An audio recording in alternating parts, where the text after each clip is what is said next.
They weren't just Hollywood darlings. They were headline-making sensations who left Johnny Carson at a loss for words on live television.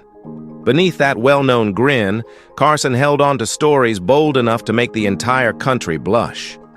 After the broadcast ended, these 6 women reshaped The Tonight Show into their own stage of temptation. Carson once quietly told a producer, "Some guests come to promote a film. These women come to make history." So join us as we're going to reveal the worst nymphos among Johnny Carson's Golden Age guests. Number 6. Raquel Welch. When Raquel stepped into her fur bikini to battle dinosaurs in 1 million years BC, she probably never imagined the image would follow her for the rest of her life. And that single moment didn't just make her famous. It sealed her place as a symbol of desire at a time when Hollywood was only beginning to understand what that even meant. She had the looks, no doubt, but what stayed with people wasn't just beauty. It was control. She understood exactly how to hold a room, and more importantly, how to own it. Walking on to The Tonight Show. Starring Johnny Carson didn't feel like a guest appearance when Raquel arrived. The energy shifted. Johnny Carson, a man known for his timing and effortless composure, would suddenly find himself just a step behind. Not because she tried to overpower him, but because she never played by the expected rules. There was a quiet boldness in the way she spoke, a confidence that didn't ask for attention, it took it. Off camera, the stories carried even more weight.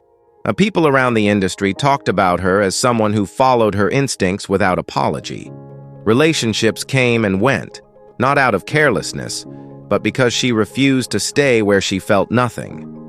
One producer once described her in a way that stuck. She didn't leave people broken, she left them stunned. Back on that stage, moments between Carson and Welch often felt like something slightly unpredictable. A glance held a second too long. A remark was given with just enough edge to make the room shift. Even the crew noticed it. There were nights when Carson prepared carefully, only to toss everything aside once she walked out, as if he knew none of it would matter anyway. Something about Raquel made the structure feel useless. It wasn't chaos, it was presence. And that's what people came to watch. Not an interview, but the quiet collision between 2 personalities who both understood exactly what they were doing. Number 5. Sophia Loren. Sophia didn't need a grand entrance to make an impact. The moment she walked out, all things shifted, quietly but completely. It wasn't about flash. It was the way she carried herself, like she had nothing to prove and no reason to impress anyone. That alone set her apart. Sitting across from Johnny Carson, she didn't fall into the usual rhythm of the show. She slowed it down, bent it to her pace, and somehow made that feel natural.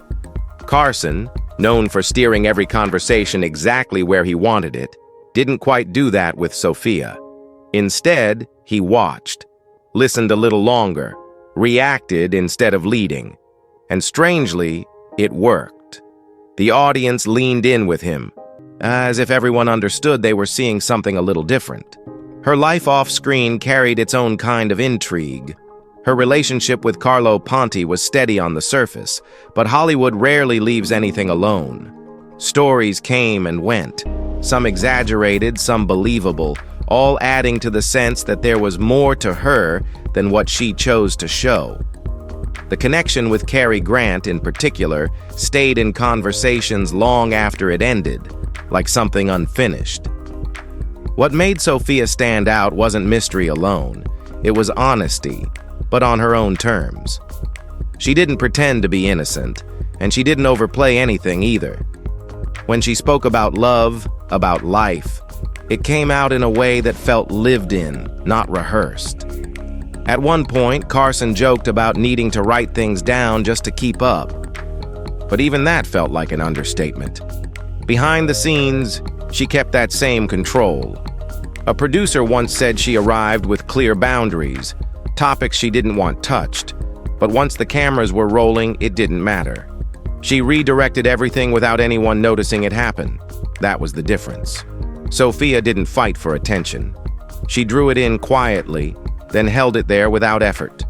And once you noticed it, you couldn't unsee it. Number 4. Ann-Margret. Something about Ann-Margret never quite sat still. Even when she was seated, even when she wasn't saying a word, there was a restless energy around her that kept pulling attention back in. When she joined Johnny Carson on The Tonight Show, it didn't feel like another guest segment. It felt like the tone of the entire room had shifted without warning. At first glance, she carried that bright, almost wholesome image people were used to seeing. But it didn't take long before something else slipped through. A sharper edge. A kind of confidence that didn't need to announce itself. She could move from easy conversation into something far more charged without changing her voice or expression. And that contrast is what kept people watching. Her history off-screen only added to the fascination. Stories about her personal life had been circulating for years. Some are confirmed, most not, but all of them painted the same picture. Someone who lived on her own terms, made her own choices, and didn't spend much time worrying about how it looked from the outside. Carson tried to keep things steady, as he always did. But even he wasn't immune to the shift. And there were moments when he leaned in just a little more than usual, moments where his timing slipped, where he needed a second longer to respond. The kind of things viewers might miss, but the crew never did. One cameraman later recalled a break where something she said left Carson completely off his rhythm when the show came back live. Not embarrassed, just thrown, in a way that rarely happened. That alone made her stand out. What made Ann-Margret different wasn't just how she looked or what she said. It was the unpredictability. You never quite knew which version of her you were going to get, and that uncertainty kept everything alive. Even Carson admitted in a rare moment that keeping up with her wasn't easy, and coming from someone who had seen all, that meant something. Number 3. Angie Dickinson. There was always a shift in the room the second Angie Dickinson walked out. Subtle at first, then impossible to ignore. She didn't rely on grand entrances or over-the-top charm like other Golden Age ladies. What she brought felt quieter, sharper, and somehow more dangerous. Sitting across from Johnny Carson, she had a way of turning a routine interview into something that felt unscripted, almost personal, as the audience had stumbled into a private exchange they weren't meant to hear. Carson, who usually controlled every beat of the conversation, often found himself reacting instead of leading, and that alone said everything. Angie didn't just play along, she redirected the energy, nudging him off rhythm with a look, a pause, or a line delivered just a little too smoothly. Rumors followed them for years, the kind that never quite fade because there was always just enough truth in the tension people saw on screen. Her reputation in Hollywood carried the same edge. Stories floated around about powerful men, complicated relationships, and choices she made without apology. When Carson once brushed up against that reputation during a conversation, Angie didn't flinch.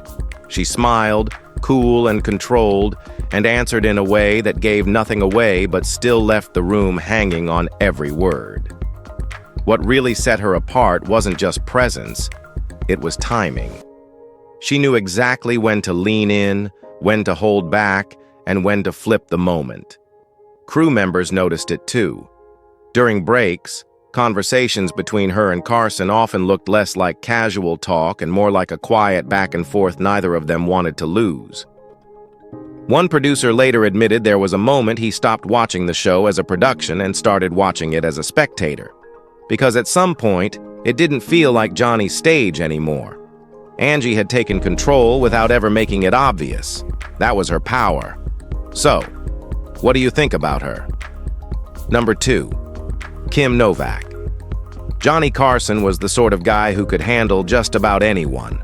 Loud guests, awkward silences, unpredictable moments, it didn't matter. He always found his footing. But Kim Novak didn't give him something to react to. She gave him something to figure out, and that's what made her different. Nothing about her felt obvious.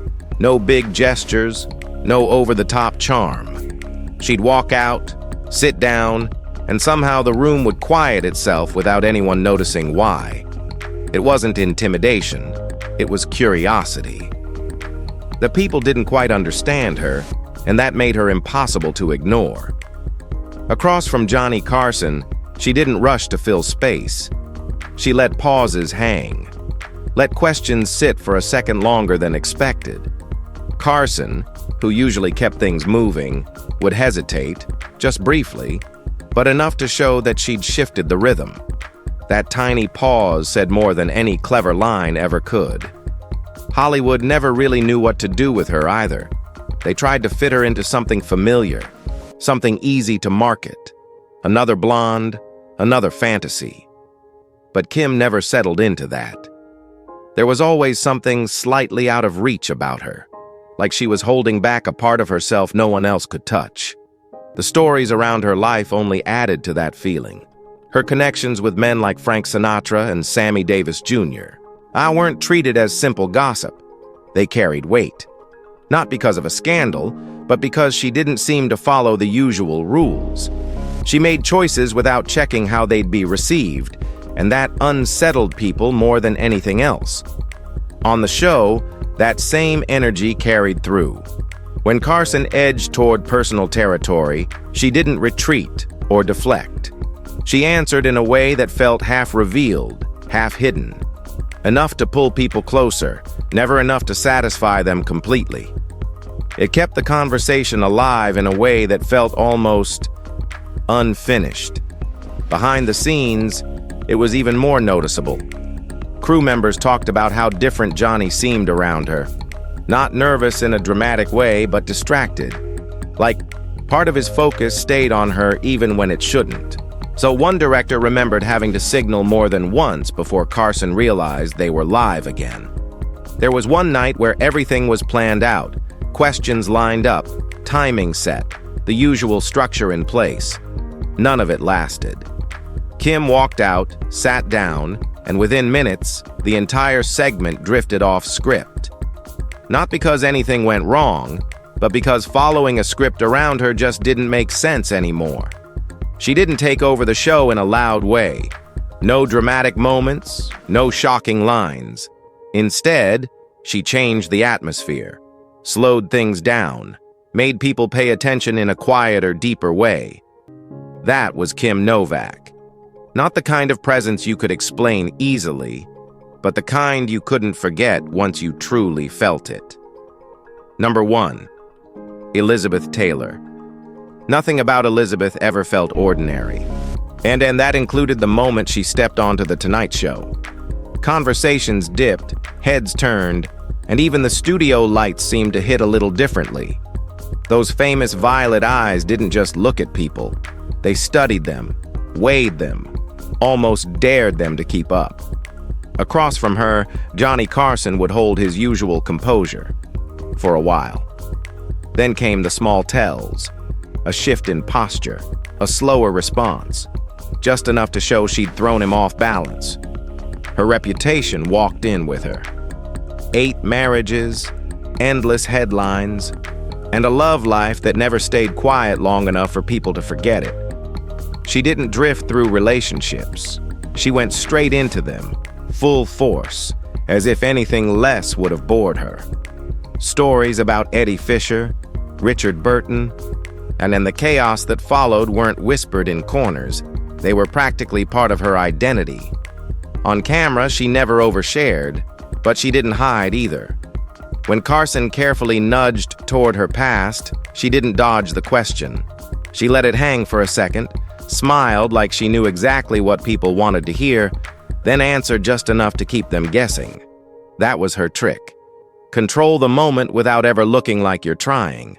Backstage, it got even more interesting. Crew members noticed how different Carson felt around her. Not intimidated exactly, but alert. Like he knew one wrong move and she'd flip the entire tone of the interview. One producer remembered her leaning in during a break, saying something under her breath that made Johnny come back on air just slightly rattled, something viewers wouldn't catch. But the crew definitely did. Elizabeth didn't chase the spotlight. She bent it around her. And once she was in that chair, the show didn't belong to Johnny anymore. Not really. It belonged to her. Well, we hope you found this video interesting. Thanks for joining us, and be sure to like it, share it, and subscribe for more stories like this. Until next time, take care, and we'll see you soon.